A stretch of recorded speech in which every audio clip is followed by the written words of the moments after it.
కూడా 5-6 సార్లు నేను కాల్ చేసినా ఫోన్లోనే మాట్లాడుతున్నాడు.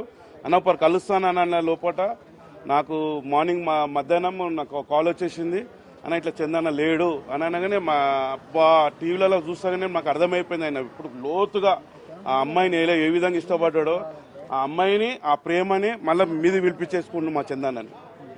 వాళ్ళిద్దరి గురించి అవును, అదే మొత్తం విషయం ఎలా అయింది, యాక్సిడెంట్ ఎలా అయింది, నేను పండుకున్నానా లేకపోతే నేనే డ్రైవింగ్ చేసుకుంటే నీకు తెలుసు కదా అన్న.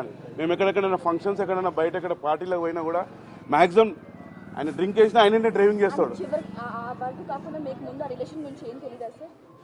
అస్సలకి తెలియదు మాకు, మేము ఇంత క్లోజ్ ఉన్నా కూడా.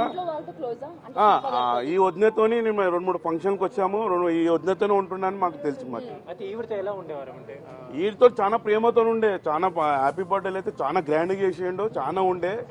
ఆయన రాతలో ఈమె కూడా ఉన్నదేమో ఈ విధంగా అయింది. సరే ఇక్కడ కూడా మెయింటైన్ చేసి అక్కడ కూడా మెయింటైన్ చేస్తారు అనుకోని తర్వాత మా ఫ్రెండ్స్ చాలా మంది అనుకున్నారు అని ఈ విధంగా అవుతుంది, అట్లా యాక్సిడెంట్ అవుతుంది అని మనతో అనుకోలేదు.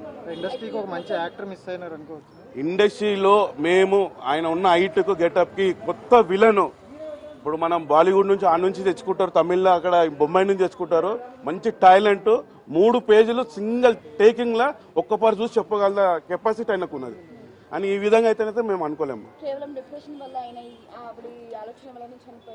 లోతుగా ఉన్న ప్రేమనే ఈ మనిషిని కూడా తీసుకొని వెళ్ళింది, లోతుగా వెళ్ళిపోయాడు. ఆయన ఎవరినైనా సరే ఎవరైనా మాలాంటి ఫ్రెండ్స్ కూడా ప్రాణం ఇస్తాడు, ప్రేమ లేక ఫ్రెండ్గా లేకపోతే ఆయన ఇచ్చేస్తాడు.